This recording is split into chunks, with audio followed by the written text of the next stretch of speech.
Hi guys, it's Lucy and welcome back to another video. So I was recently asked what modules we study at university for paramedic science, and I don't think I've ever really fully gone into sort of an explanation of what we actually get taught. I don't think it's worth me giving the actual module names because every university has different names for their modules, but instead I'll give a rundown of what each module covers. I know what we study. Here you go.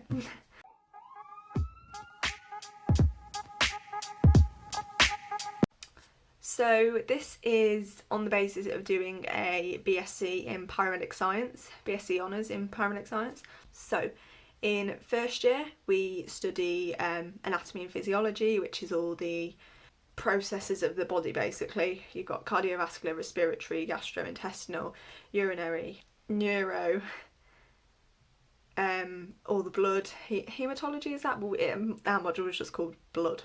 There was a bit of a pharmacology crossover there, but you can look into that later. Then you move on, you've got your clinical skills. You do clinical skills every year, it's just the level upgrades each year, which is everything to do with paramedicine.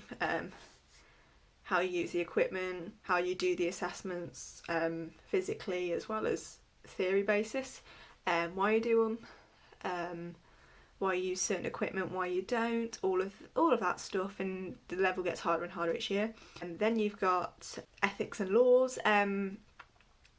This module, all these modules are probably in a different order actually at every uni, but this module was done in my first year and I feel like a lot of universities do it in the second and third year. I think my brain level would have been a bit better learning it in the second year, and it was just all the law and ethics of paramedic practice, the do's and don'ts, all to do with court and all of that stuff really.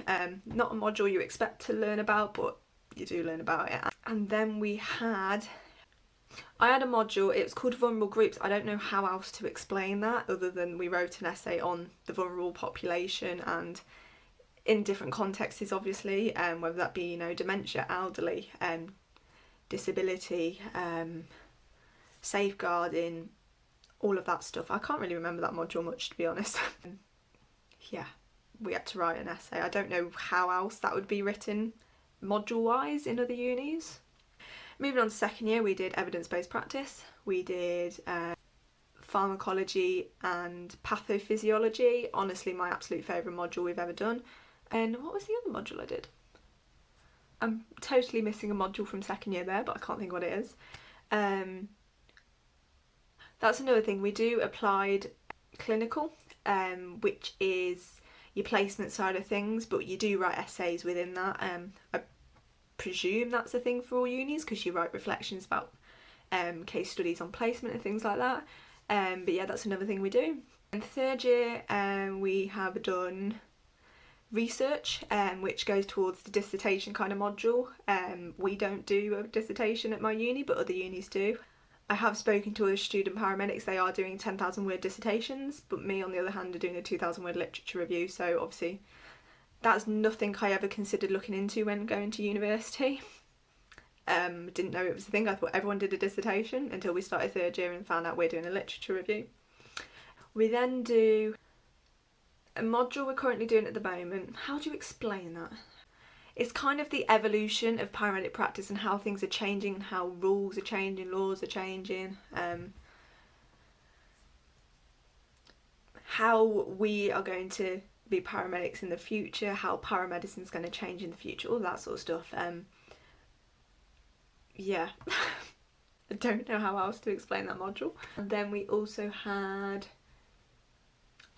rather than clinical skills, it's classed as the advancing of clinical skills kind of things, so all your assessment and management and how that changes as you become a level 6 clinician and beyond that. Is that everything? And then obviously for about 3 years you've got placement, so that's the applied module again, and we have that every year. And I think that's everything. So, you've got your A&P, your patho, your evidence-based practice, your research, your laws and ethics. That's kind of a roundup of what you learn in this degree. And then alongside that you do all your own continuous professional development by yourself, which is watching webinars, going to lectures, going to different events and learning what you want to know yourself. So there's a lot that's covered, and you never stop learning. Hopefully that gives you a kind of an insight of what you study at university. That's if you're doing a university degree. If you're going through a trust and doing their if you're doing their student paramedic program, it'll be very different. Even though they have to do a BSc themselves now, it's a different layout, I believe. But yeah, that's from a university perspective of a third year student. Yeah, hopefully that's helpful, and I will see you in a video very, very soon. Bye guys.